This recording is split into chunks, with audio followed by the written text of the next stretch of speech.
সকালে ঘুম থেকে উঠে দেখি দরজা খুলে বাসায় অলরেডি কাজ শুরু হয়ে গেছে। বৃষ্টির কারণে ভুট্টা আর বাড়িতে রাখা যাচ্ছে না, অনেক পরিমাণ ভুট্টা ছিল।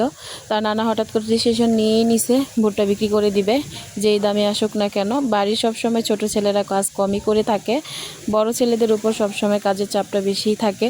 যেমন আমার মামাতো ভাই বড়টা আর খালাতো ভাই কাজ করতেছে, সাথে নানিও আছে, বলতে নানিকে ভুল করে মামি বলে ফেলছি।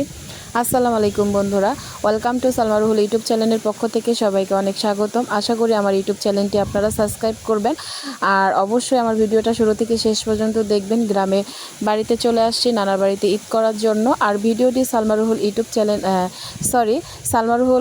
সালমা স্বপ্ন পেজেও ভিডিওটি ছাড়া হবে। অবশ্যই যারা সালমা রুহুল ইউটিউব চ্যানেল থেকে আমার এই ভিডিওটা দেখতেছেন অবশ্যই সালমা স্বপ্ন পেজ থেকে ঘুরে আসবেন। আর যারা সালমা স্বপ্ন পেজ থেকে আমার ভিডিওটা দেখতেছেন অবশ্যই সালমা রুহুল ইউটিউব চ্যানেল থেকে ঘুরে আসবেন। কি বন্ধুরা, ঘুরে আসবেন তো? এইটুকু আবদার তো আপনাদের কাছে আমি করতেই পারি, তাই না? আর নানার বাড়িতে ঈদ করতে চলে আসছি, এর পিছনে একটা কাহিনী আছে।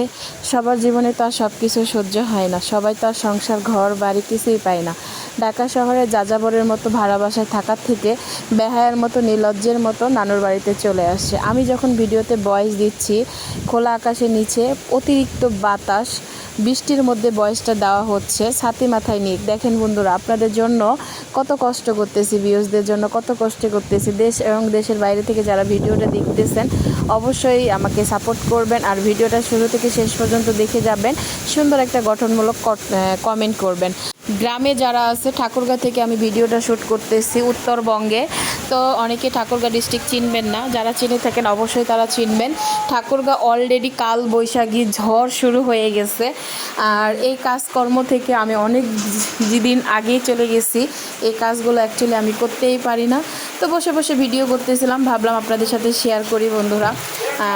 অনেক দিন থেকে আমি ঠাকুরগাঁ থানা থেকে, মানে উত্তরবঙ্গ থেকে যারা আমার ভিডিওটা দেখতেছেন তারা অবশ্যই বুঝতে পারবেন কৃষকের কি অবস্থা বর্তমান। ধান এসেছে, ভুট্টা এসেছে, সাথে মরিচ, মানে শুকনা মরিচ চলে এসেছে।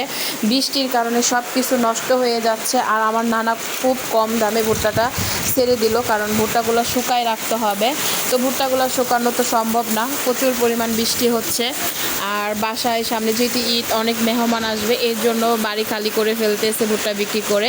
লসের মাধ্যমে নানা ভুট্টাটা ছেড়ে দিল। আর রাতে কিছুটা ঝড়, আপনাদের সাথে কালবৈশাখী ঝড় শেয়ার করলাম বন্ধুরা। ধন্যবাদ ভিডিওটি দেখার জন্য।